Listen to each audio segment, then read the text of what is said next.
What's going on, everyone? Welcome back to another episode of the JT Sports Podcast, aka JT Sports Live. I'm your host, JT.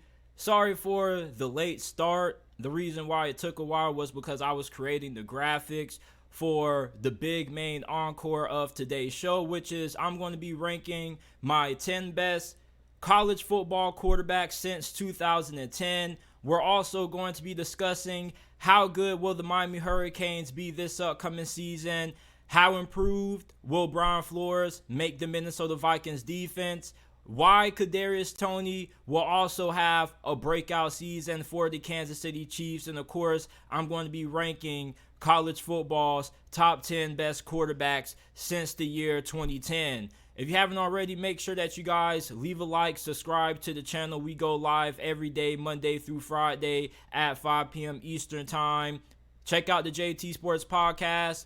The podcast isn't just available on YouTube. It's available on all podcasting platforms, Apple, Google, Spotify, Amazon, wherever you get your podcast from, you can find the JT Sports Podcast. I want to start off with talking about my Miami Hurricanes, man. Now, for those of you guys who don't know, I'm a diehard Hurricanes fan. I've been rooting for this team ever since I first started watching college football back in 2010, and it's been a while since I talked about this team, man. This team, they put me through a lot of trauma last year, and now I'm a little bit more healed to talk about it, man, because last year, Mario Cristobal was hired. He pushed Manny Diaz out the door, or the administration pretty much pushed Manny Diaz out the door, and I was expecting big things out of Mario Cristobal year one in Miami. I don't know how many other Hurricanes fans felt the same way I felt about the Hurricanes last season, but I came out on this platform and said that Miami was going to win the ACC last year, and of course, that didn't happen. As a matter of fact, that didn't come close to happening because these boys didn't even make a bowl game, man. Like, can I vent to y'all for a couple of minutes, man? Because I haven't talked about this program ever since them boys lost to Middle Tennessee State, man. Like, I got a homie named Ralph Mincy. Shout out to my boy. He got number 94 Middle Tennessee State, right? So after they got done beating Miami, I hit him up after the game, and I was like, hey, bro, did y'all expect to win that game? Be honest. And he said, hell yeah, man. Like, our coach was telling us the whole entire week leading up to the game that they were going to end up beating Miami. And it was so embarrassing because these boys were throwing 71-yard touchdowns, bro, against the Miami Hurricanes, man. And not just did we lose the Middle Tennessee State, but these boys got blown out by Florida State, Clemson, Pitt, and most embarrassing, Duke.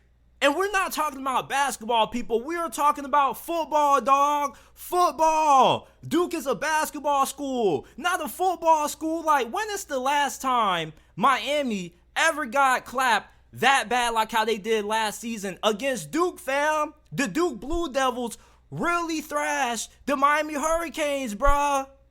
And a lot of Hurricanes fans kept on telling me, man, JT, you gotta chill out. It's a rebuilding year. Like, man, F that, bruh. You mean to tell me Miami spent all that money, pushed out Manny Diaz just for Mario Cristobal to go into year one and not even make it to a bowl game? You see, I think last season was karma from the football gods for how this program pushed out Manny Diaz. And you already know what they say, God don't like ugly. And how Miami did Manny Diaz was really wrong. Now, some of you guys may disagree with that, but whatever, bruh. It was really wrong, in my opinion, how they did Manny Diaz. And last season, the way that it went, I think was karma from the football gods for how they treated Manny Diaz, bruh. Like, I can't get over this. Miami, even in a rebuilding year, should not be losing to Duke. I mean, come on. I can understand getting blown out by FSU and Clemson, but getting blown out by Pitt and Duke, bruh? Like, this program has reached the ultimate low. And I've been a Hurricane fan since the Al Golden days. I didn't think things could get any worse from when Al Golden was the head coach. I would have expected this from any other head coach not named Mario Cristobal, dog. Like, losing to Duke, I don't give a damn if it's a rebuilding year, bro. Miami, under no circumstance, should ever be losing to Duke Blue Devils football, bro. No excuses, bro. And then, I overhyped this coaching staff. I was really excited about Kevin Steele. And most importantly, Josh Gaddis, who going into last season was the Burroughs Award winner. And when I was bragging about our coaching staff and I was bragging about Josh Gaddis and his offense, there were a lot of Michigan fans who were saying, LOL, have fun with that. And I was a little bit surprised because I was like, what do you mean have fun with that? Like, y'all just lost a fantastic offensive coordinator. This dude helped lead y'all to the college football playoffs that season. And then Josh Gaddis comes out and he says he left Michigan because he felt unappreciated. And I see why he felt unappreciated, because that offense that he was running last year was the worst offense that I've ever seen out of a Miami Hurricanes coach team, dog. And he's probably the worst offensive coordinator that I've ever seen call plays in all my years being a Hurricane fan. And you got to remember, we done had some pretty crappy offensive coordinators. Y'all remember Dan Enos? Y'all remember him? Y'all remember Pastor Mark Richt when he was calling the plays Mr. Run Pass? I mean, there has been some really god-awful offensive coordinators during my time being a Hurricanes fan that I've had to watch. But out of all of the OCs that have came through Miami, I was not expecting Josh Gaddis to be the worst of the bunch. And I mean, I'm just going to keep it a stack with y'all. I don't really have too much faith in Mario Cristobal. And if this dude doesn't end up working out, you know who I think we should end up hiring? I think we should go to SMU and bring back Wert Lashley, the best OC that Miami has ever had in all my years being a Hurricanes fan. Hell, maybe they should go ahead and bring back Manny Diaz, because at least he could get us to a bowl game. So, Mario Cristobal, I have to give him credit for this. He did bring in a really good recruiting class despite how awful last season was. He pretty much cleaned house on the coaching staff, or pretty much was a fire sale. You remember when Kmart was starting to close down? Now, I don't know if you still have a Kmart where you live, but down here in Florida, Kmart is pretty much non-existent. And when Kmart was shutting down, they had a lot of clearance sales. They had like 50% off. It pretty much was a fire sale. They just had to get rid of everything, right? So at the end of this season, Mario Cristobal, to his credit, got rid of Josh Gaddis. He got him out of there really quick. Nick Saban went ahead and took Kevin Steele. Hey, Coach Nick Saban, you can have Kevin Steele, even though he wasn't bad, but you can do a little bit better than him. Like, you can just have Kevin Steele. You can have whoever. Like, that whole entire coaching staff was awful. That was one of the worst coaching staffs that has ever been assembled over the past decade at Miami. I mean, that was the worst coaching staff than when Pastor Rick had his son that's a quarterback's coach.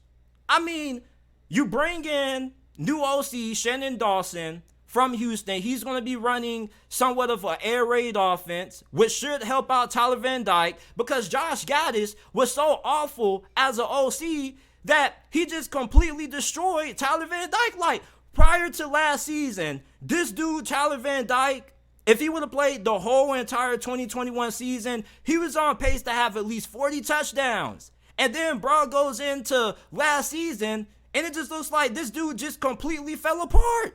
It looked like Tyler Van Dyke forgot how to play quarterback.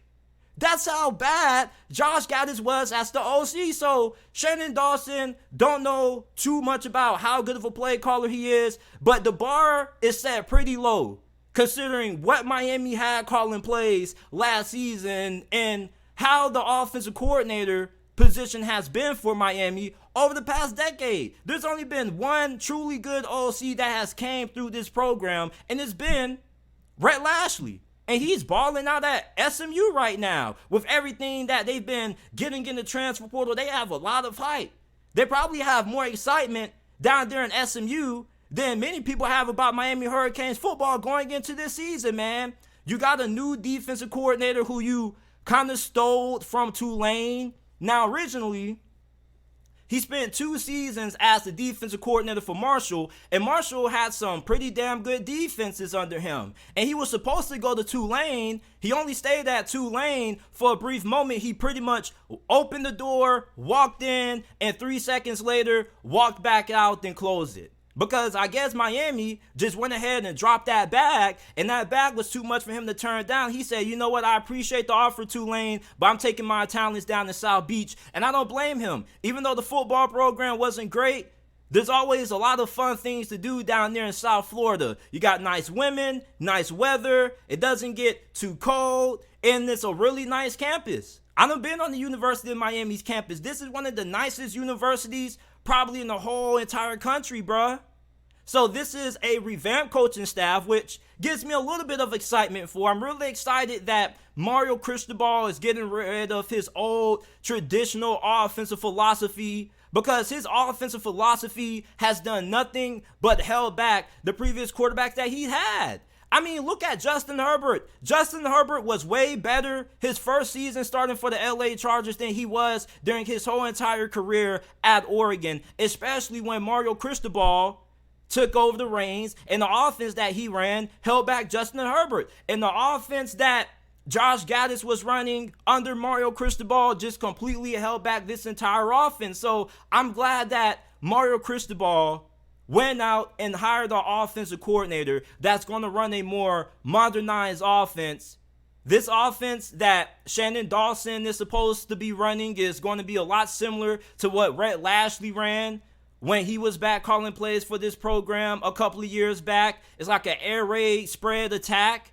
And this is an offense that is going to be able to get the most out of Tyler Van Dyke. He's going to be pretty comfortable in this offense. And this offense also should get the most out of this wide receiver room. The offensive line should be really good. Mario Cristobal is a former offensive lineman himself, and his offensive lines at Oregon normally were typically really good. So this season, you have a really good offensive tackle and Zion Nelson, who should end up being a high NFL draft pick come next year. You got 2 really good offensive linemen out of the transfer portal. One offensive lineman in particular that many Hurricanes fans were really excited about getting was Javion Cohen, who transferred from Alabama. So he's going to have a really big impact on this offensive line. This should be one of the better offensive lines in the ACC this season. The receiving core should be pretty nice. Now, it doesn't have a lot of elite talent, but it does have enough talent to get the job done. Jacoby George, he had a really good spring. I think he should end up breaking out. You still do have Xavier Restrepo. What the hell happened to him last season? Like, this dude was pretty good prior to 2022. I guess we can blame that on Josh Gaddis too. You do have Henry Parrish. I like this man's game a lot. This dude is a truck.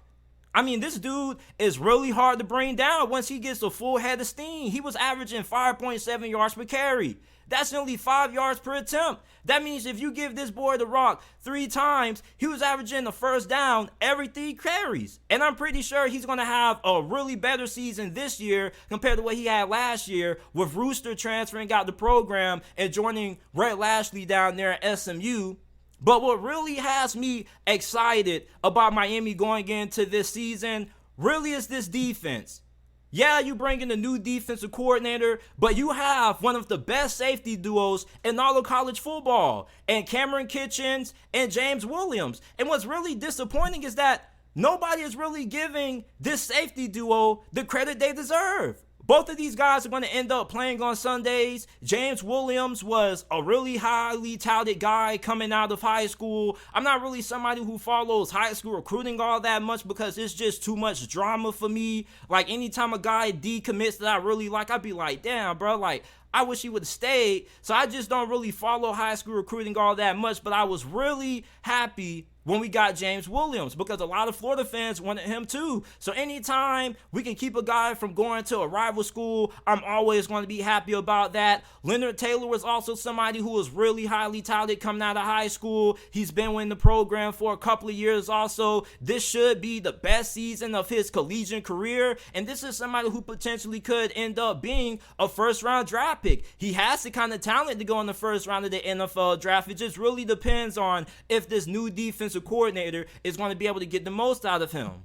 You also got Devontae Brown, who was really good at the University of Central Florida. He comes home to Miami. I believe that he's going to end up being a fantastic addition to this secondary. Remind you, this is the same secondary that was allowing Middle Tennessee to bomb them for 71-yard touchdowns. So his services are most definitely going to be needed.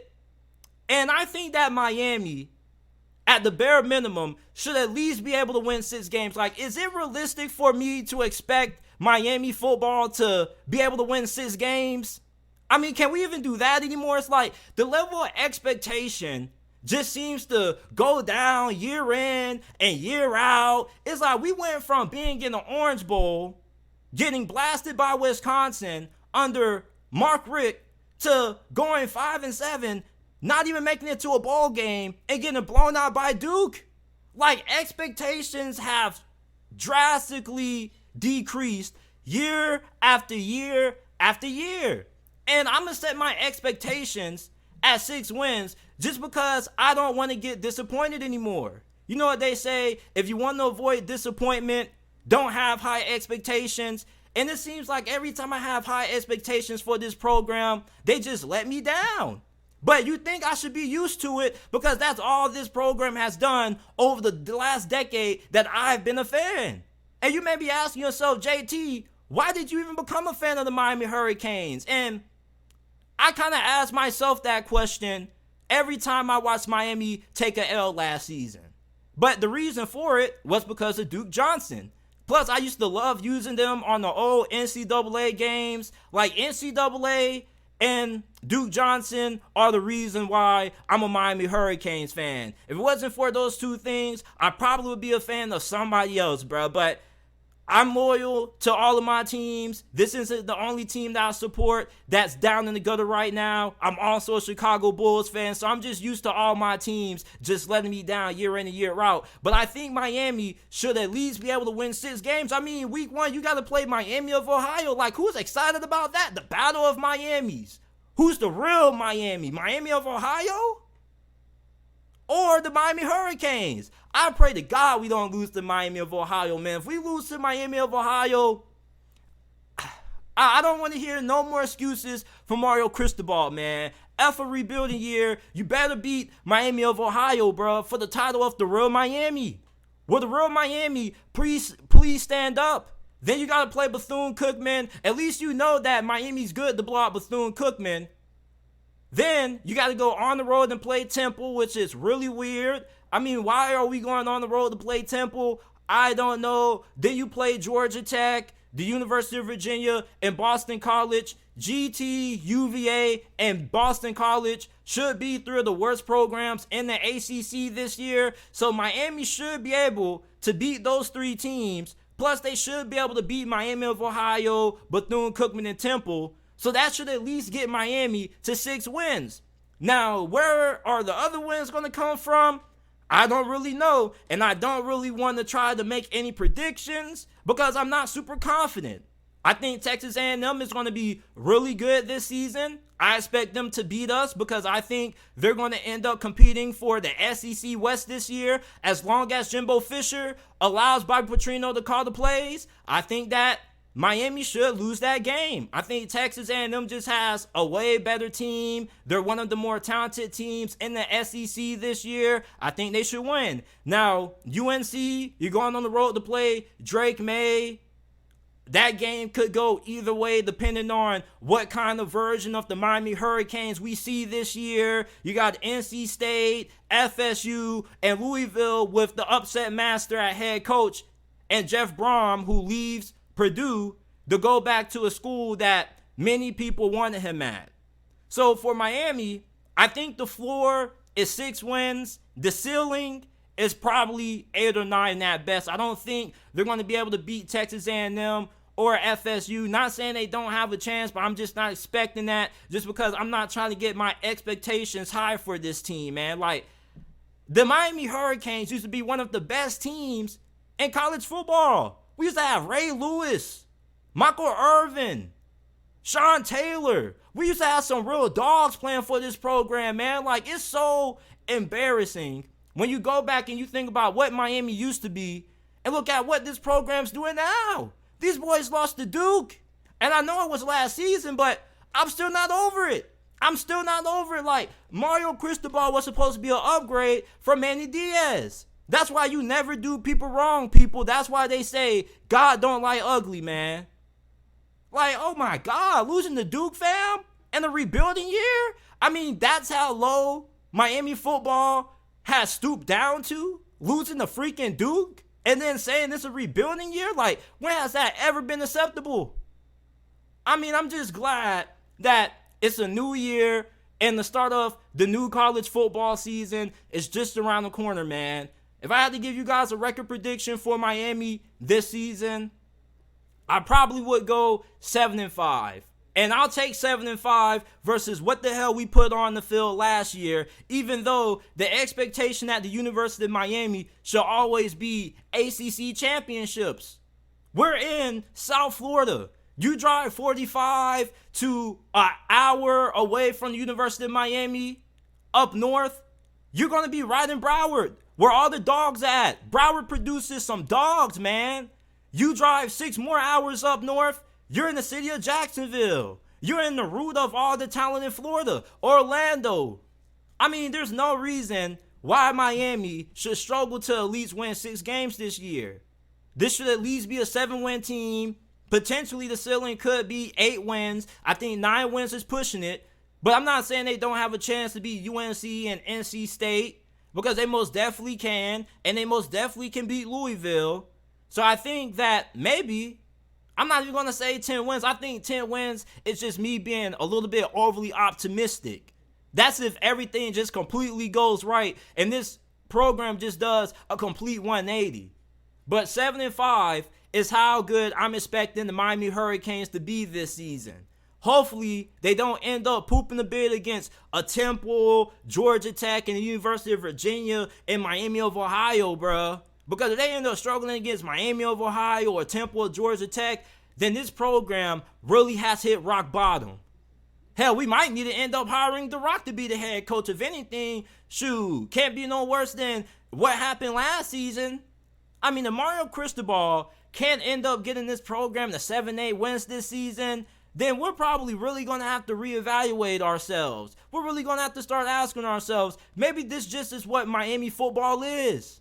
Maybe we're just a program that's just stuck in mediocrity for the rest of our lifetimes as Miami Hurricanes fans, man. And I hope not. I hope that's not the case.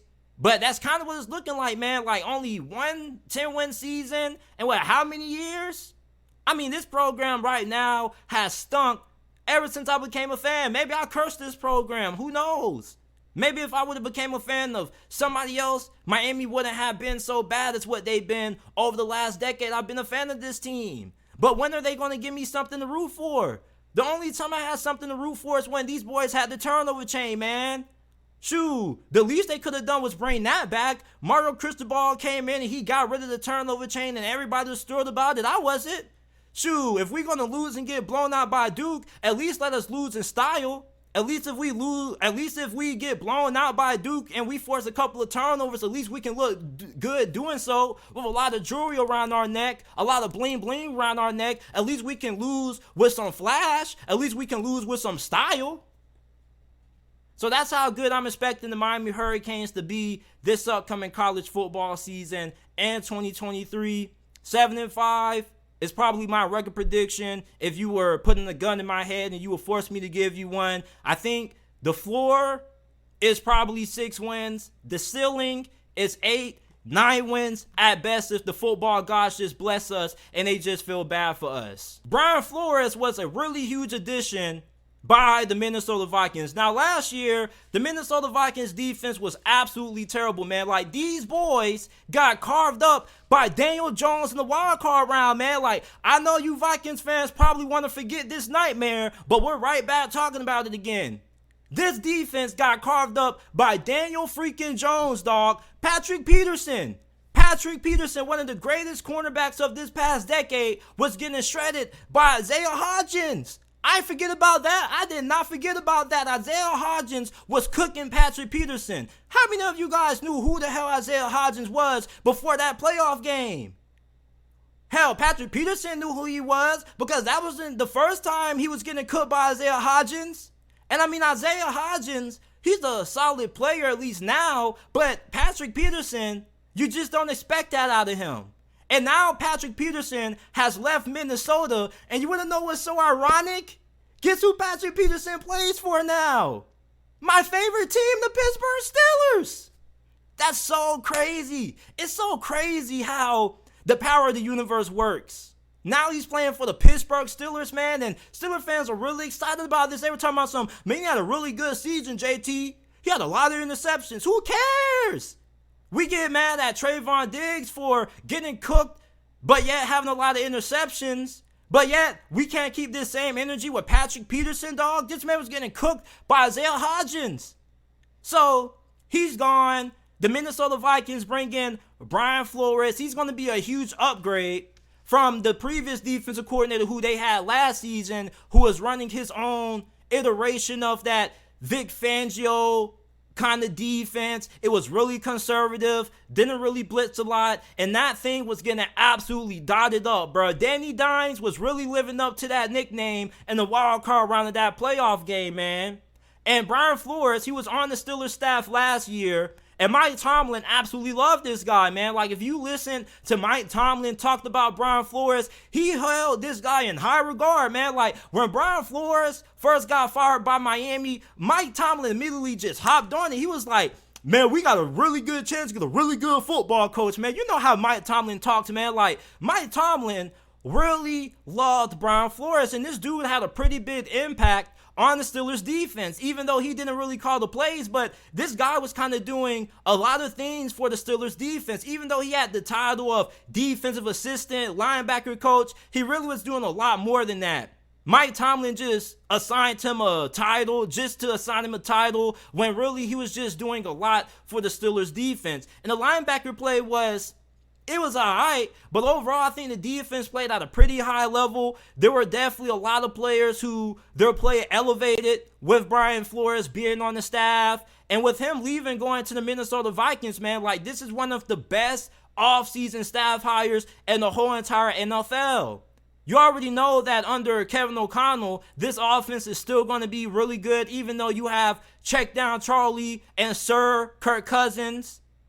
This defense has a lot of players who I think are going to end up fitting in really well in this Brian Flores aggressive style defense. Like, the Dolphins, they hired Vic Fangio, and the Minnesota Vikings, they hired Brian Flores. And it's really interesting because Vic Fangio, the kind of defense that he ran kind of gets used by the majority of teams in today's NFL, but everybody has their own version of it. And the defensive coordinator who the Vikings had last year, I guess he was running one of the worst versions of it because it didn't stop anybody. You getting cooked by Daniel Jones. So you bring in Brian Flores, and his defense philosophy is completely different. It's like a complete 360, a complete 180, because you go from a super conservative defensive coordinator to one of the most aggressive defensive minds in the whole entire NFL. Like, do you remember when Brian Flores was the head coach of the Miami Dolphins and they were playing Lamar Jackson that game and they blitzed this dude literally the whole entire game? Go back and watch that Brett Coleman breakdown when I think the title of the video is Miami ran the same blitz like 33 or 35 times against the Ravens. Like, the Ravens had no answer for that. So if you're a Vikings fan, you should be feeling really happy about the addition of Brian Flores. And I was listening to this guy in his interviews. Like, this dude sounds really grateful for the opportunity to be the DC up there in Minnesota. And this is a really good opportunity for him to prove himself and to end up getting another shot at being a head coach, because this guy is a fantastic football coach. Not too often do you see too many head coaches get fired after having back-to-back winning seasons, two of the best seasons that the Miami Dolphins have had in recent memory. And their defenses under Brian Flores were absolutely phenomenal. They were aggressive. They were really good at stopping the run. They were able to get after the quarterback.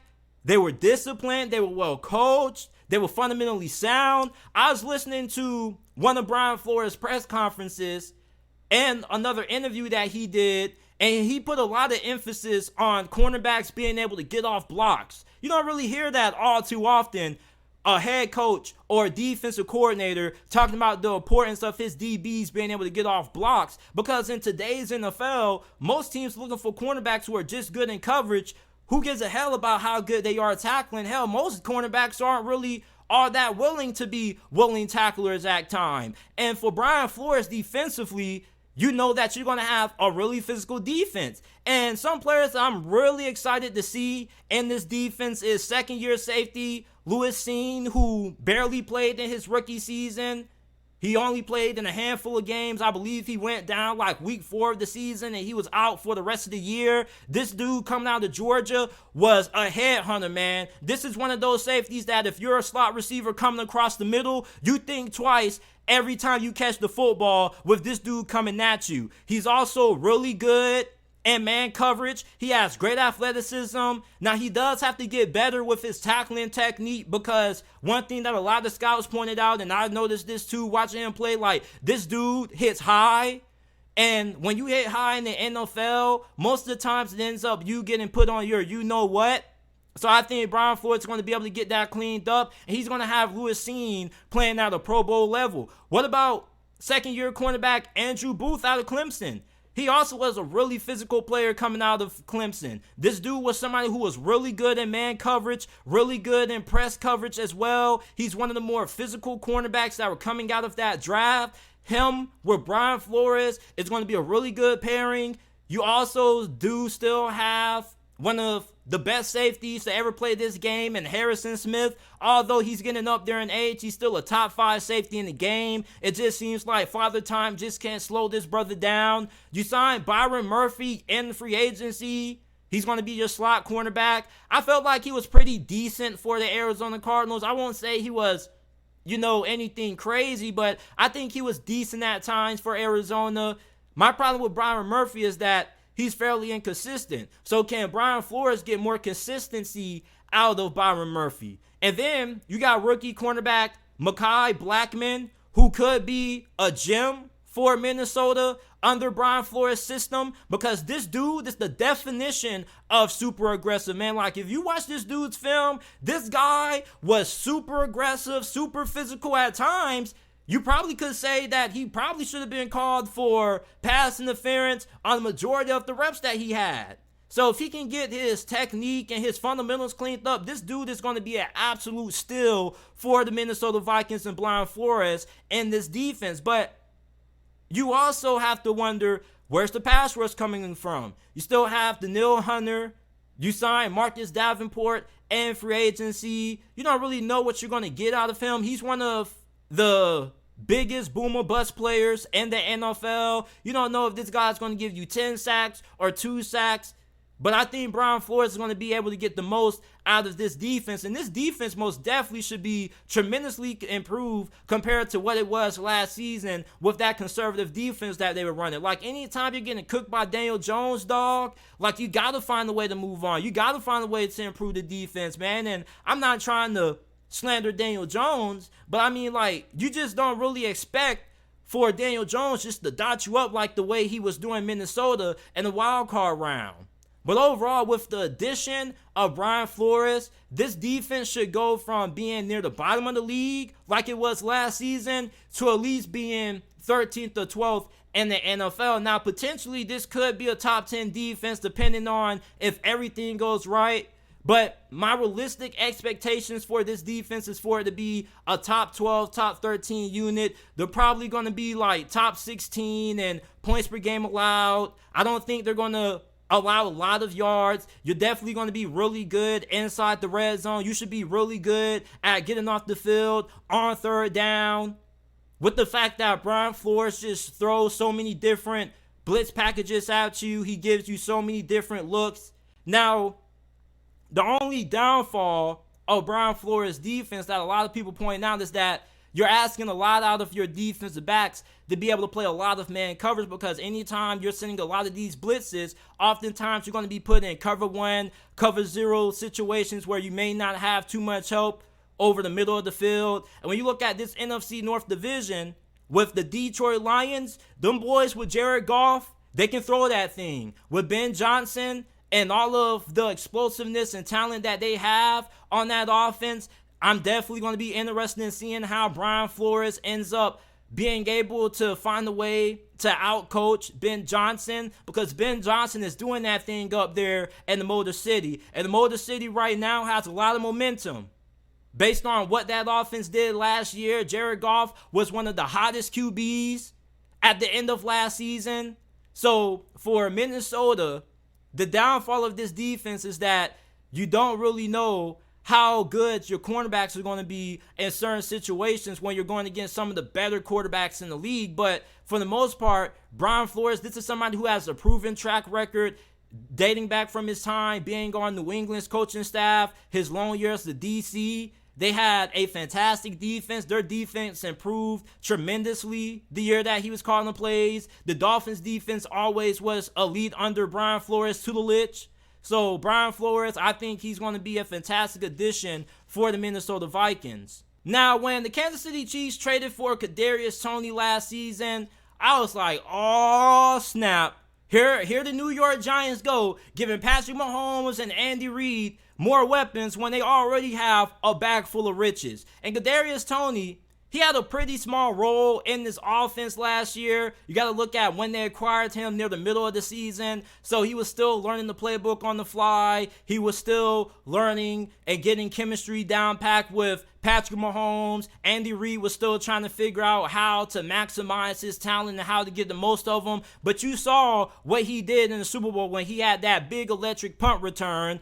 And Kadarius Toney, man, if this guy can stay healthy, he can end up being a little bit similar to what Tyreek Hill was. Now, he doesn't have the kind of speed that Tyreek Hill had. Nobody really has. Tyreek Hill is the fastest player in the NFL. But when you look at what he can do after the catch, he's going to give you a lot of those big explosive plays with the ball in his hands, like what Tyreek Hill used to give you. And plus, even though Tyreek Hill is way faster than Kadarius Toney, this dude is way more stickier and shiftier than what Tyreek Hill was. I mean, this dude is the definition of the human joystick. You ever play Madden? You just used to use the juke button on willy-nilly, and I think they have something called the jukebox skill or signature skill or something like that. That's what Kadarius Toney has just in real life. This dude is one of the most elusive football players in the NFL right now. All you got to do is find a way to give this guy the ball. You can get him involved on jet sweeps, gadget plays, bubble screens, slants. It's just anytime this guy gets the ball in his hands, he just makes something big happen after the catch. And if you're wondering if he can end up being the number one wide receiver in Kansas City, there's a strong chance he can. I mean, the talent's there. He's a really good route runner.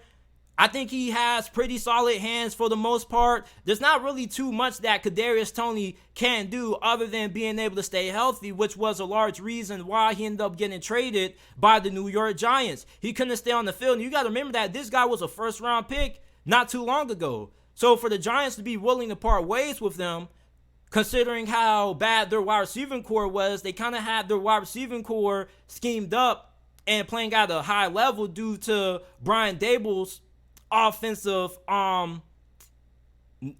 their offense kind of was really good and elevated due to how good of an OC Brian Daboll was. He was able to elevate the talent of the wide receivers, even though it wasn't all that great. So you look at Kadarius Toney, you're giving him to Andy Reid, one of the greatest offensive minds to ever play this game. You're going to have Patrick Mahomes throwing him the football, the best QB in the game right now. Like, all Kadarius Toney needs to be able to do is to stay healthy, and this dude should have a breakout season for the Kansas City Chiefs. If you're somebody who's trying to figure out what's some sleepers, the target in the middle portion of your fantasy football drafts, Kadarius Toney most definitely is that guy who you want to look out for. This dude can do it all. He's a human joystick. It makes him a yak monster. This is somebody who, at the University of Florida, was one of my favorite players to watch, who's like a way better version of Tavon Austin, in my opinion. He's what we all thought Tavon Austin would have been if he was successful at the NFL level.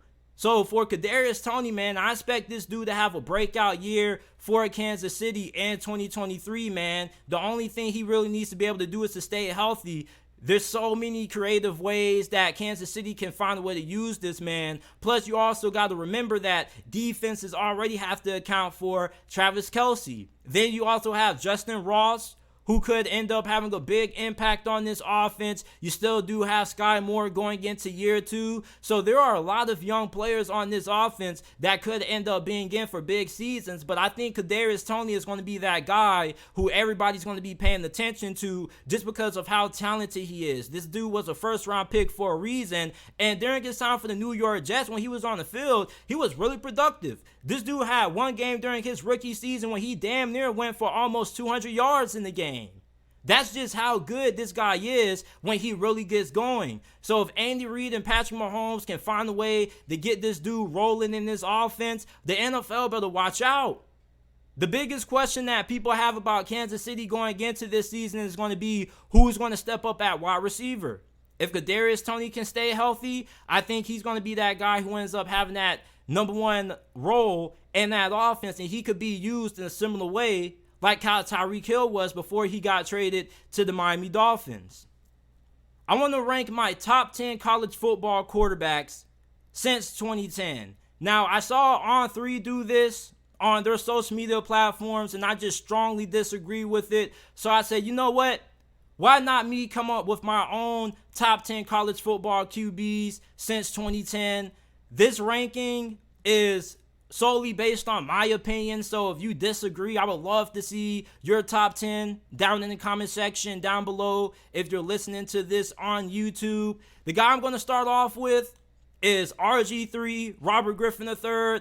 At Baylor, this dude was one of the most accurate dual-threat quarterbacks in college football at the time. He was completing over 70% of his passes the year he won the Heisman. He had 37 touchdowns, only 6 interceptions. So not only was this guy a really accurate passer, but he also was a fantastic decision maker. And then he also had 669 rushing yards on the ground and 10 TDs. He ended up winning the Heisman Trophy in 2011. And the reason why he's not a lot higher on this list is just because he didn't really have the kind of individual success that some of the other guys ranked higher than him did. He wasn't able to get Baylor into the college football national championship picture, even though they were really good under RG3. It's just that there were certain times, there were big games where he kind of wasn't able to get it done. And it wasn't mostly due to him. It's just the fact that Baylor, overall as a program, they kind of had a peak.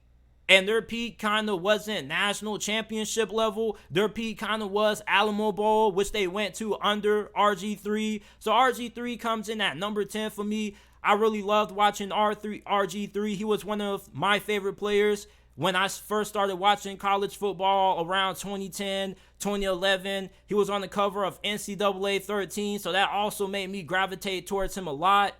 At number 9, I got Marcus Mariota. Marcus Mariota was really good at the University of Oregon, especially under Chip Kelly. And a lot of people kind of, I think, underrate Marcus Mariota. When you think about Heisman Trophy winners, if you were to rank them in order from best to worst, like a lot of people probably would have Marcus Mariota way low on that tier. But Marcus Mariota, man, was a really phenomenal dual-threat quarterback. I think he was even better than RG3. This dude was an even better decision maker than Robert Griffin III. The year he won the Heisman, this dude threw 42 touchdowns, only had 4 interceptions. That's one of the best touchdown to interception ratios in the whole entire college football that year. Not just that, but this dude was really deadly when he decided to tuck the football and run. Now, he didn't have the kind of shiftiness and agility that guys like Lamar Jackson and RG3 did. He just had really fantastic straight line speed. But I remember watching Marcus Mariota go crazy and those fantastic uniforms that Oregon always seems to have. And when he ended up out-dueling Jameis Winston in the college football semifinals, the first year the college football playoffs was implemented, that was one of the best matchups that I was excited to watch. And Marcus Mariota and Oregon, they just completely clobbered Florida State that year. That was the year when Jameis Winston and FSU had all those damn comebacks.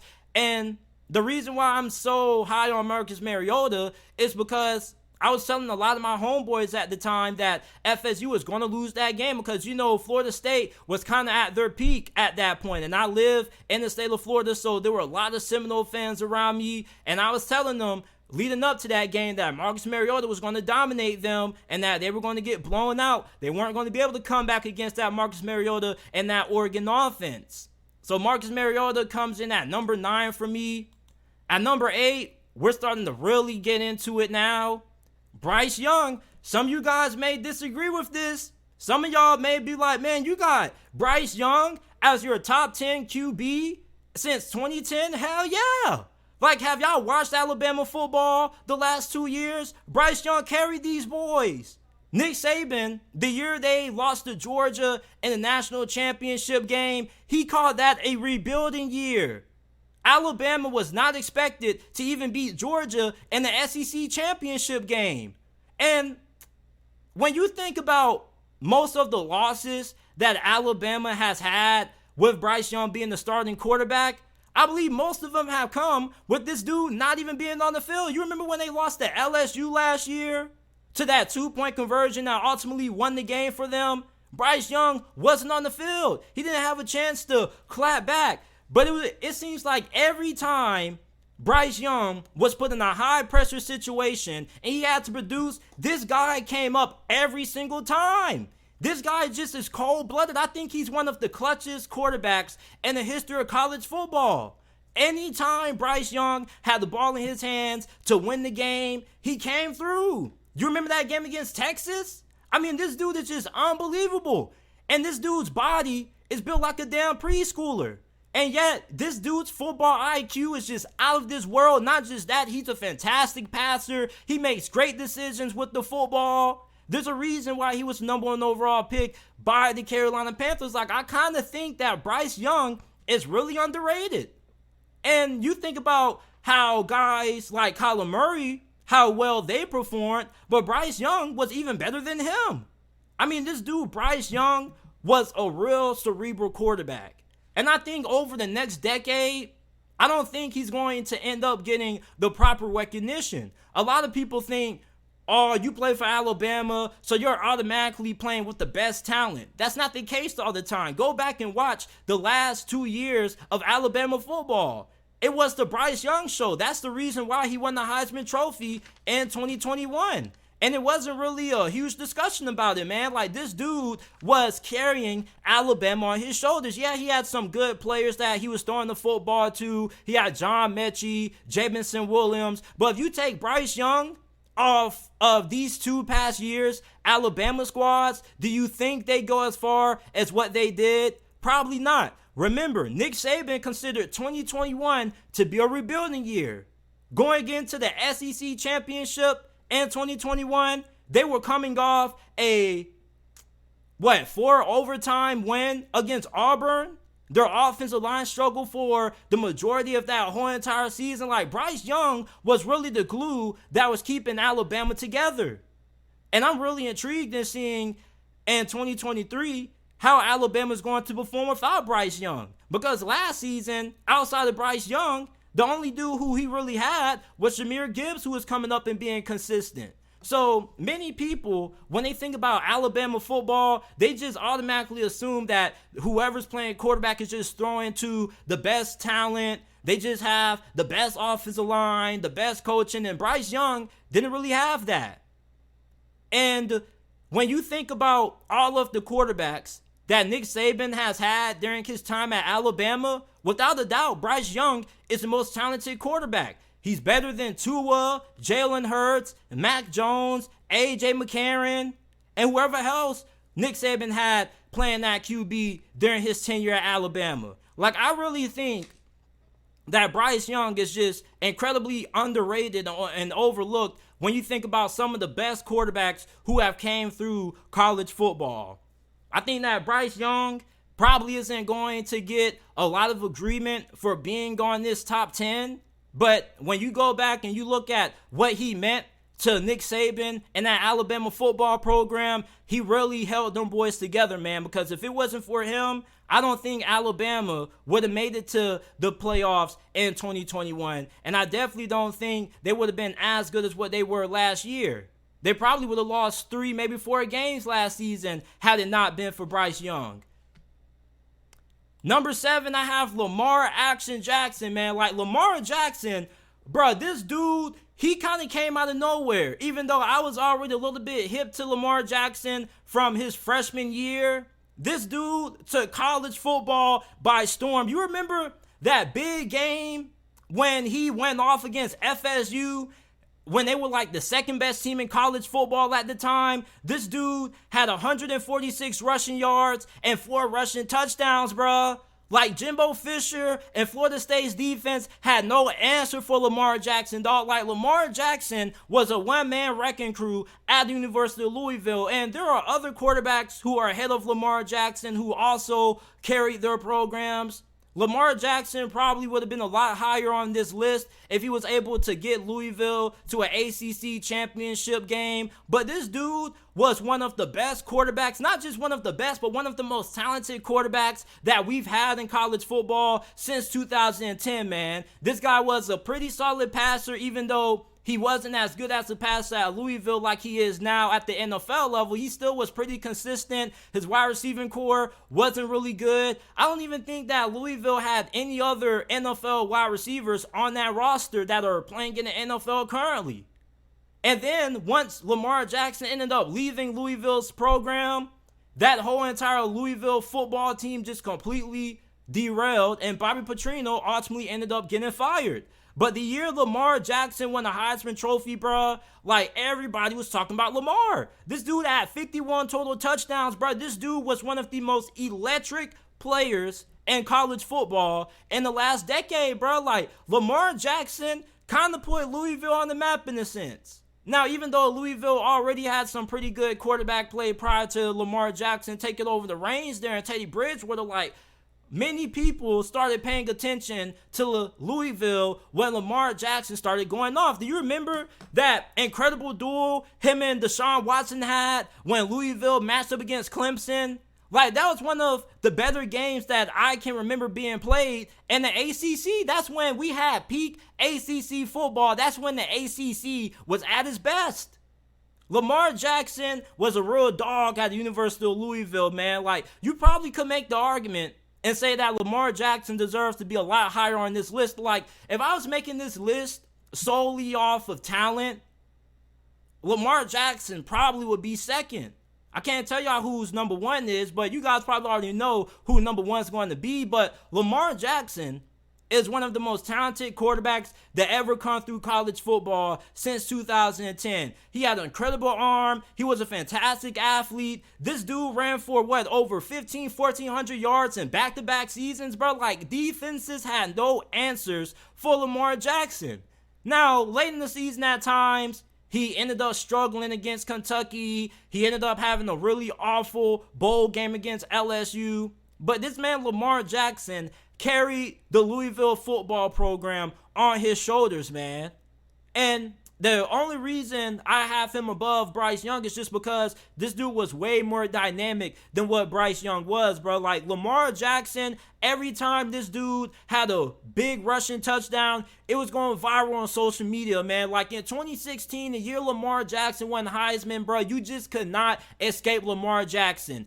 Every time you check Twitter, it was Lamar Jackson on your news feed. Every time you was on Instagram, it was Lamar Jackson, bro. Like, this dude was one of the most polarizing players in college football in the past decade, bro. Like, Lamar Jackson was a super incredible player during his time at Louisville, man. He's one of my favorite players currently in the NFL, and a lot of people doubted Lamar Jackson going into the NFL. He was the last pick of the draft by the Baltimore Ravens when he came out. So this man, Lamar Jackson, man, this dude is number 7 for me. One of the most electric quarterbacks in all of college football since 2010. Probably the most electric if we're just going off of pure skill set, man. Like, this dude was probably the most elusive quarterback out of all of these QBs that I have on this list, bro. Like, this dude was fast. Some people say that he ran like a 4.2, maybe a high 4.3, but his acceleration, the way that players and opposing defensive coordinators describe it, bro, they make it seem like this dude is like a Lamborghini. Like, once this dude gets going, gets like 0 to 100 in a snap of a finger, bro. I loved watching Lamar Jackson play at Louisville. Number 6, man, I got that boy Deshaun Watson, bro. Deshaun Watson was really him.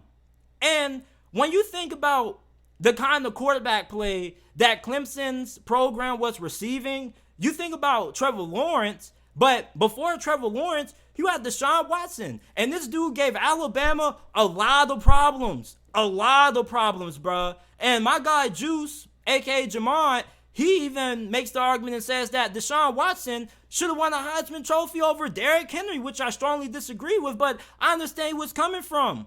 Deshaun Watson was a real dude during his time at the University of Clemson. And not just that, but this dude was really electric. He was really dynamic. Now, he wasn't as dynamic as Lamar Jackson, but what separated him from Lamar Jackson is that in big games, Deshaun Watson always came up big. Even when they lost to Alabama in the college football playoffs their first go around, you kind of already had a feeling that there is going to be a rematch the following season after. And then they match up against Alabama in the national championship game, and they end up winning that thing thanks to a last-minute touchdown. He rolls out, hits, Hunter Renfrow in the corner of the end zone for the touchdown, and end up dethroning the big bad of college football and the Alabama Crimson Tide. Like, Deshaun Watson, man, like, he's kind of a pop culture figure when you think of Clemson football. Like, when you think of Clemson football, who's the first player that comes to your mind? It probably has to be either Deshaun Watson, DeAndre Hopkins, Sammy Watkins, or Trevor Lawrence. It has to be one of those four players, but to me, it's Deshaun Watson. Not just was he one of the most productive players in college football and one of the most talented, but this dude was one of the most clutchest QBs. Every time the game was on the line, he came through in big situations. Deshaun Watson rose to the occasion. He comes in at number 6 for me, man, and even to this day in the NFL, he still is rising to the occasion. Even though last season, 2022, didn't really go all that well with the Cleveland Browns, he was a little bit rusty. But Deshaun Watson, bro, he was him when he was playing for Houston, or for Clemson, excuse me, and Clemson had a really good run of quarterbacks. Before Deshaun Watson, you had Tajh Boyd. When I end up making my list of college football's most underrated QBs, Tajh Boyd is most definitely going to be on that list, but Clemson had a really good run of QBs, man. Tajh Boyd, Deshaun Watson, Deshaun Watson kind of kicked the door down for Clemson. When Deshaun Watson ended up taking over the reins at QB for Clemson, that's really when Clemson started to solidify themselves as a national powerhouse. Before Deshaun Watson, Clemson was really just known as being a really good program in the ACC, being really consistent, but on the national level, they weren't really as big until Deshaun Watson came over. And then Deshaun Watson leads them to the college football playoffs, then eventually leads them in the national championship, and then that's where everybody starts to recognize Clemson of being one of the more dominant programs in the sport. Clemson wasn't a blue blood program when Deshaun Watson took over that thing. Yeah, they had some really good receivers and a really good offense, but Deshaun Watson really propelled Clemson into the national spotlight. Now we're about to get into my top 5, and there's going to be some really heated discussions about this one, but I got to go with Baker Mayfield, bro. There's no way you can tell me that Baker Mayfield was not him. I know a lot of you guys don't like Baker Mayfield. He hasn't really been a good NFL QB. His NFL career hasn't really panned out all that well. But this dude, when he was playing for Oklahoma, bro, this dude was super electric, bro. This dude did nothing but produce the 3 years he was starting at QB for the Sooners. You remember that classic game that Oklahoma had in one of the semifinal games against Georgia? When they were up big and then Georgia climbed back into that game and they won it in overtime when they had Jake Fromm at QB. I remember when Baker Mayfield in Oklahoma early into one season, they had beat Ohio State and then they went into the middle of the field and they planted their flag. That was one of the most memorable moments that I remember in the past decade of college football. And the reason why I keep saying the past decade is because I'm only 21 years old, so a lot of you guys probably been watching football way longer than I've been around. But Baker Mayfield, to me, is one of the most memorable college football quarterbacks that I think of when I think about some of the best to ever play since 2010. Baker Mayfield, say what you want to say about his NFL career, but when he was playing for Oklahoma, bruh, he was clicking on all cylinders, bruh. This dude was nearly a Heisman finalist the 3 years he was at Oklahoma. He did nothing but put up great numbers and came up big for Oklahoma in really big games and really big moments. There's not too many games that Baker Mayfield had at Oklahoma where he crapped the bed. And he wasn't the most dynamic athlete. He wasn't the most talented. As a matter of fact, this dude was a walk-on. This dude played with a certain intensity. He played with a certain chip on his shoulder that I don't think too many quarterbacks on this list really had. This dude was really driven. He was the prime definition of hard work and dedication. He had to walk on at Texas Tech, transfers to Oklahoma, and I believe he had to walk on again. And he was on starting like Baker Mayfield was the true underdog story of college football when he was playing at Oklahoma. You talk about really rooting for the Cinderella, bro. Like a lot of people were really rooting for Baker Mayfield. You may not have liked Baker Mayfield because he came off super cocky at times, really immature. But damn it, bro, Baker Mayfield was a real dog at Oklahoma, bro. When I think of Oklahoma football, I think of Baker Mayfield planting that flag in the middle of Buckeye Stadium. Baker Mayfield was really him when he was playing at Oklahoma. Rather you like him or not, you got to admit that Baker Mayfield was a damn good quarterback at the collegiate level. Coming in at number 4, I got Johnny Football. Johnny Football, man. Like, Johnny Manziel, I was really hurt when Johnny Manziel became a bust for the Cleveland Browns, bro. That really effed me up. I was really messed up about Johnny Manziel. Like, Johnny Manziel probably has to be one of the most popular football players in the history of college football, bro. Like, Johnny Football, the house that Johnny built at Texas A&M, he really put Texas A&M in the national spotlight. Because think about what happened to Texas A&M when Johnny Manziel left for the NFL. Kevin Sumlin, he ended up proving to not be a good coach. And not too soon after, he got fired. But when Johnny Manziel was at the helm at QB, bro, this dude was one of the most popular players in the sport. If they had NIL back then when Johnny Manziel was playing, without a doubt, he would have had a $1 million NIL deal. This dude would have been plastered on so many commercials. And he really, in my opinion, put Texas A&M on the map. And some of you guys may not remember this, but at the time when Johnny Manziel was the starting QB for Texas A&M, they had just entered the SEC from the Big 12, them in Missouri, and he was going ham. You remember that play when he had ended up breaking out of that one sack by that Alabama defender, and he ends up turning around and going backwards and then just throwing the football in the middle of the field. He was just like, F it, somebody down there. It was on 3rd down, and then that dude, number 18, came down with it, and then the announcer like, oh my God, and I was like, oh my God, like that boy Johnny Football was a real dog for real, man. That boy used to get Alabama a lot of problems. He used to have Nick Saban on the sideline sweating. Like Nick Saban, every time they got done playing Texas A&M, he used to be like, phew, Johnny Manziel. Johnny Football, man, like, y'all forget how big Johnny Manziel was. Like, some of the biggest, most popular college football players of my generation, Tim Tebow, Johnny Manziel, DeAnthony Thomas, Tavon Austin. Like, Johnny Manziel was really that dude for real when he was at Texas A&M. Like, he really put this program on the map. And if you're a Texas A&M fan, let me know if I'm tripping. But let's be honest, even though Texas A&M was solid, it's not like they were bums before Johnny Manziel was the QB, but it's not like too many people were talking about Texas A&M football on a national level until Johnny Manziel took over at QB. I'm going to just keep it a stack with you. Once Johnny Manziel left Texas A&M, I only kept up with the program because I viewed them as the team that had Johnny Manziel at QB. You can literally call Texas A&M their field that they play on the house that Johnny built.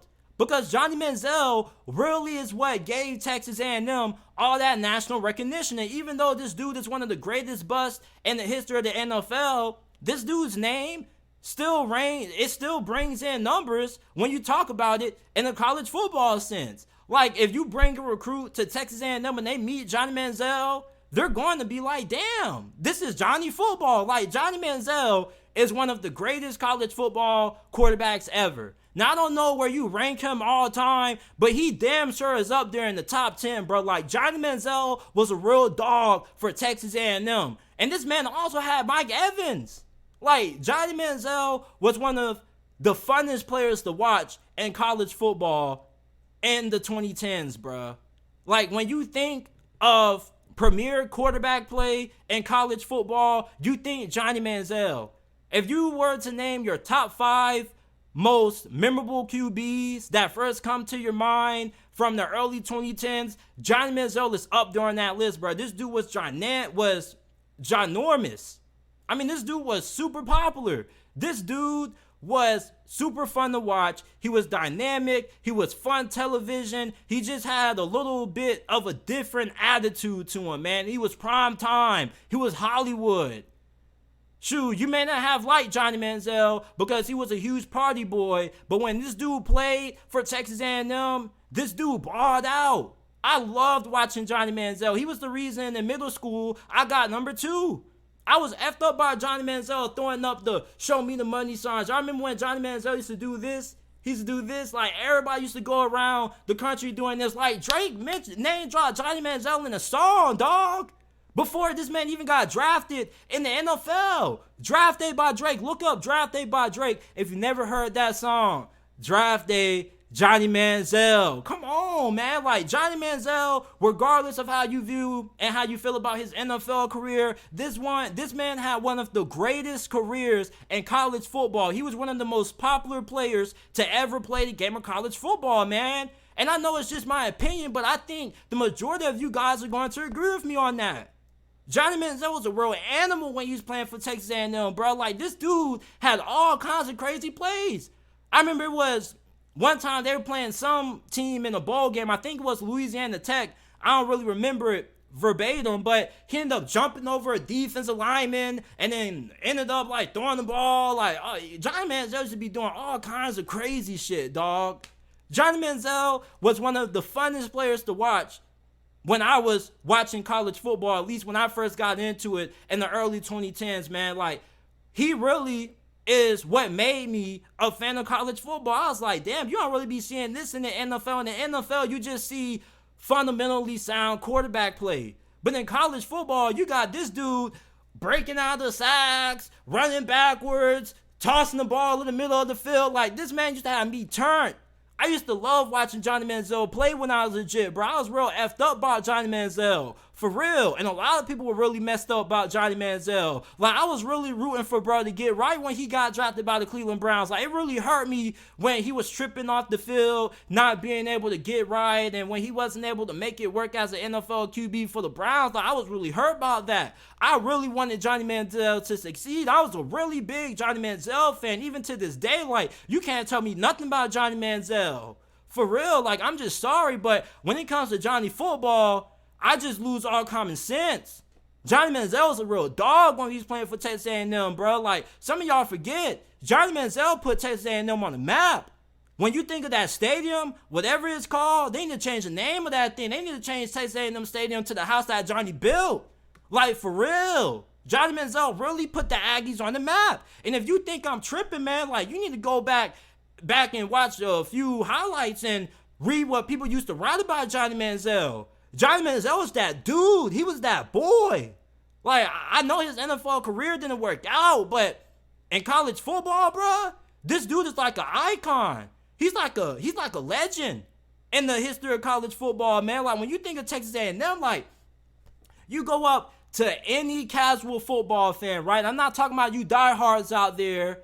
When you ask a casual football fan to tell you who's the first player that comes to mind when you think of Texas A&M football, they're going to tell you Johnny Manziel. At least 95% of them, and I can bet money on this, bro. Like, if they had NIL back then when Johnny Manziel was playing, bro, this dude would have been cashing out. He might not have even came out as early. This dude would have been making $1 million if we had NIL back then when he was playing for A&M. Like, he was really carrying Kevin Sumlin, him and Mike Evans. Because once them boys left, Kevin Sumlin and Texas A&M football, they went like, for real. Them boys were down in the gutter for a couple years. Them boys ain't come back until they had Kellen Mond. For real. Like, Johnny Manziel, when they talk about Texas A&M football, like, he really put them boys on the map. He really put Texas A&M on the map, dog. Number 3, I got Jameis Mr. Crab Legs Winston, bro. Like, Jameis Winston, he may not have been as electric and dynamic as some of the other guys on this list, like Lamar Jackson and Johnny Manziel and RG3, but I will always remember Jameis Winston because all of those damn comebacks Florida State used to have, bruh. Like, this dude would throw 1 million interceptions in the first half. Then the second half, I don't know what just happened, but this dude used to just turn his game up to a different level. And I'm a Miami Hurricane fan. Like, I remember in 2013 when them boys came in and they crashed us. I had to turn the game off. That's one of the few times I've ever had to turn off a Miami Hurricanes football game. Like, Jameis Winston was really snapping for Florida State. Like, there was a point when Jameis Winston, bro, he was a really big name too. Now, when you had that whole incident with the crab legs and you had the little sexual assault stuff that was coming up, I was like, damn, Jameis, damn, what's going on? But when this dude was playing on the field, this dude used to show up and show out. Especially when they were down big. Like, you remember when people tried to accuse him of potentially being down or forcing Florida State to be down and making them come back because he was like having somebody who was betting on the games or something like that. It's like a weird conspiracy theory that people have, but a lot of people who remember Jameis Winston at Florida State, like, you knew Jameis was that dude. That dude in the biggest moments, that dude used to show up. I literally cried when Jameis Winston and FSU had played against Notre Dame, and they beat Notre Dame, bruh. Like, Notre Dame was up, and then Florida State ended up coming back, and then Notre Dame ended up throwing the touchdown that ended up getting called back because of offensive pass interference. Like, I cried. That's how much I hated Florida State. I did not like Florida State. But this man, Jameis Winston, bro, like, this dude used to come up big in every big game. Like, this dude did not lose. Like, I think one of the few losses he took was to Oregon. And the Oregon just, they bit them boys over and gave him a spanking. But the year that boy won the Heisman Trophy, bro, he was going off. You may say Jameis Winston may be a little bit too high on this list, man, but that boy Jameis Winston, like, he just had that dog in him. For real. That boy Jameis Winston, game on the line, you down the touchdown, with 2 minutes left, you wanted to put the ball in his hands. This dude was one of the clutchest quarterbacks in college football during the 2010s. For real. There weren't too many QBs who had the ice in their veins like Jameis Winston did. Jameis Winston had them boys rolling. You remember when they played at Auburn in the national championship? What was that? That was what? Gus Malzahn's first season? When they had, Nick Marshall at QB? And they had that big, they had the kick six against Bama, dog? Like, college football was lit as hell the year Jameis Winston won the Heisman Trophy, man. Like, I miss the BCS era. I really do, even though the BCS was some BS. But during that era of college football, I think that's when college football was at its peak. For real. And let me know if you agree with this, man. But that boy Jameis Winston was a real dog. A real dog, man. The year he won the Heisman Trophy, bro, he was snapping. And the year after that, he kind of took a step back because he had all those damn turnovers and interceptions, but it didn't matter. Because some way, somehow, he used to always find a way to will Florida State back into the game and to find a way to win. It used to always piss me off. Because I used to go to middle school with a bunch of Florida State fans, and every time FSU was down, I used to go on Facebook. I used to be like, yeah, like, y'all boys finna take an L today. And then at the halftime, that boy Jameis Winston come out just slinging that rock, and I used to be like, damn, bro, like, what is it with this dude, man? Why you just don't lose? Like, how you gonna play bad? How you gonna play like garbage in the first half, and then all of a sudden, you look like the next great thing since Tim Tebow in the second half? Like, I really could not stand watching Jameis Winston play. As a Hurricane fan, I used to not like this dude for real because of how good he was. This dude used to always come through in the second half. Like, I could not believe it. And you would think, like, week after week after week after week, like, eventually they would have their time. But no. Like, every single week, every time they down at halftime, them boys come right back out and start slinging that thing with Jameis Winston, dog. Slinging that rock. And Jameis Winston is the best quarterback that Jimbo Fisher has ever had. Like, ever since Jameis Winston left FSU, Jimbo Fisher has not had a quarterback that's been even remotely close to as good as what Jameis Winston has been. Jameis Winston was a real dog when he was playing for the Seminoles, bruh. For real. Got them boys to the national championship. Them boys had hella comebacks like every single week. I remember that ACC championship game, man. I thought they was really going to lose to Georgia Tech. They did it.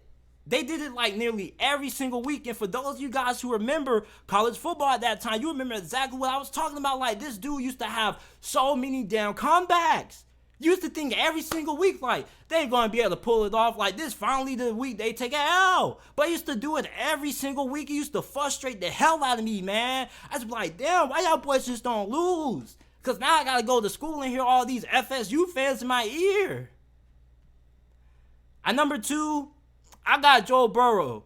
I don't think too much needs to be said about what Joe Burrow did during his time at LSU. His first season at LSU was average, but after that, them boys just snapped.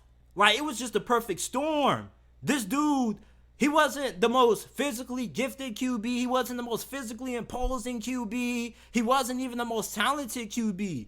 But Joe Burrow, Joe Cool, aka Mr. Joe Shiesty, like, this dude's demeanor just was different. This dude was just cut from a different cloth. Like, I remember during his first season when they were playing UCF in the bowl game, he threw an interception. He got smashed. Motherfucker came and crack blocked him. And then after that, that boy came back and started throwing dimes. That boy got activated. Like, Joe Burrow taking that big hit against that UCF defender. That was the worst thing UCF could have done, because after that, that boy Joe Burrow just locked in. He just got into a different bag. And then that year after, 2019, when that boy won a Heisman, and at the time he broke college football's record for most passing touchdowns in the season. Eventually that was broken by Bailey Zappi. Like, that LSU 2019 is one of the best teams in college football history. Now, some people even say it's the best team in college football history. I'm not going to go that far, because, you know, a lot of the old heads, they're going to tell you about Nebraska in the 80s and the old Miami Hurricane teams, and we ain't going to get into all that. But when Joe Burrow was playing, bro, in 2019, that was one of the greatest, if not the greatest, single-season performance that we've ever seen from a quarterback. And you may say Joe Burrow may not deserve to be this high, because you may be basing it on overall careers, and he didn't have the amount of high-level play as some of the other guys behind him did. But that one lone season, I think, makes up for that, man. Like, this man threw what? 60 touchdowns and only 6 interceptions, man? Like, the way they beat Alabama had Nick Saban pissed. Nick Saban was really heated with how LSU was cocky after they beat them. Like, after that season, Alabama, before the game, right, Nick Saban was interviewed by one of the reporters, and they asked him about last season and all of LSU's antics after the game, and that boy Nick Saban said that we finna come in here and change the way they think. And they did. They mopped the floor with them boys. Like, that's how bad that LSU did Alabama, and the game was really entertaining. It was really close. It's not even like LSU blew them out. It's just the way they went about beating them, the way they went after about it in the game. Like, they just had a different swagger to them. Like, one thing about that boy Joe Burrow, like, that boy got a lot of swag. I don't care if nobody tells me, like, that boy Joe Burrow was cut different. I don't know what the hell is into this man's genes or into his bloodstream, but this man just has a different mentality. For real, this man was a cold-blooded killer at times on the field. He was so cerebral. It's like, no matter what you do at this dude, no matter how many times he got hit, no matter if he had a guy who was 300 pounds crap blocking him off an interception, like, this dude used to lock in. Like, in 2019, that was one of the greatest seasons ever for a QB. Probably the greatest season ever for a quarterback. And he wasn't even super dynamic running the football. He could do that too. It's just like Joe Burrow, when he had to get it done, he got it done. And they had Justin Jefferson, Terrence Marshall, Jamar Chase. They had Randy Moss's son. They had Clyde Edwards-Helaire. They had a fantastic offensive line that won the Joe Burrow Award. They were stacked on defense. Like, that LSU team, this was the perfect storm. And the main reason for that was because of Joe Burrow. People forget, like, LSU always been wide receiver U. Like, they always had great QB. They always had great wide receiver play. They just always had average to below average QB play. Like, them boys Odell Beckham and Jarvis Landry, Juice, them boys had Zach Mansberger at QB. Like, them boys would have had Joe Burrow back then, back in 2013, 2014, or whenever, when OBJ and Jarvis Landry were playing, them boys probably would have turned up and won a national championship too. Especially that year when they lost to Alabama in the BCS national championship game, when they had Pat Pete, Honey Badger. I mean, if they would have had Joe Burrow back then, them boys most definitely would have gave it to Alabama. For real. I love me some Joe Burrow, man. You can't tell me nothing about that dude. I love me some Joe Burrow. That boy in 2019, like, he was going off. He was setting off college football. And you guys already know who's number one, bruh. Cam Newton. Like, when I first started watching college football in 2010, and I was watching Cam Newton play, I was a third grader at the time.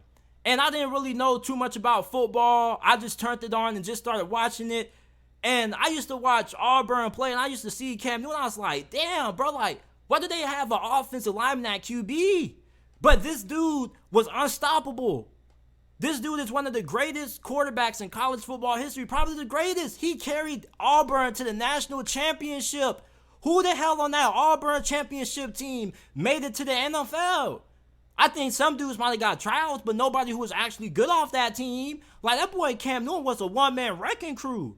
That man, the year he won the Heisman, accounted for 50 touchdowns, 20 on the ground, 30 through the air. This dude was a damn bully. He was like the equivalent to putting your fullback at QB, but he just knows how to throw the football really good. Like, this man, Cam Newton, was damn near unstoppable. Either he could beat you with his arm, because he had one of the strongest arms in college football during that year, or he could beat you with his legs. I remember there was one play when they were playing LSU, this dude had a big touchdown run. Like, this dude was just a big man at QB, just hauling ass at QB, and just dying defenses up. It's like you had no answer for that man. For real. Like, that boy Cam Newton was really him. And even when he got to the league, like, he was still him. He won an MVP. He took Carolina to the Super Bowl. Like, I think a lot of people still don't really give Cam Newton the credit he deserves. Even in college football, like, that was the single greatest performance that we've ever seen from a QB. And I know I sound a little bit of a hypocrite because I just said that about Joe Burrow, but now I think about Cam Newton, and I think about that third grade me watching this man play. I used to be like, damn, who's this big dude at QB who's just unstoppable? He's stiff-arming guys. Like, this dude was kind of like Derrick Henry at QB. Like, Auburn had a cheat code with Cam Newton at QB, dog. And what was even more fun about it was that these boys came out of nowhere. They came out of nowhere. This dude, Cam Newton, the year before he went to Auburn, was playing out of JUCO. Because he had left Florida. Remember, they said he had stole a laptop and he tried to throw it out the window and something like that. So this man goes to, Blaine College, a JUCO down in Texas. He ends up snapping, and he goes to Auburn, and his only season starting as a college football QB takes them to the national championship game, man. If that's not the definition of an underdog, if that's not the definition of being counted out, I don't know what to tell you. Cam Newton damn near might be the greatest QB in college football history. Do y'all think Cam Newton's going to make it to the College Football Hall of Fame? Like, he has to be in the College Football Hall of Fame. Like, you cannot tell the story of college football without mentioning Cam Newton. You can't. It's just certain players that you just have to talk about when you're discussing 2010 college football. And it all starts with Cam Newton. What he did that 2010 season was legendary.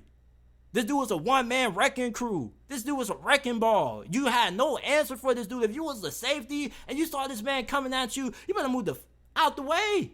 Because he was going to either run through you or run over you. Either or.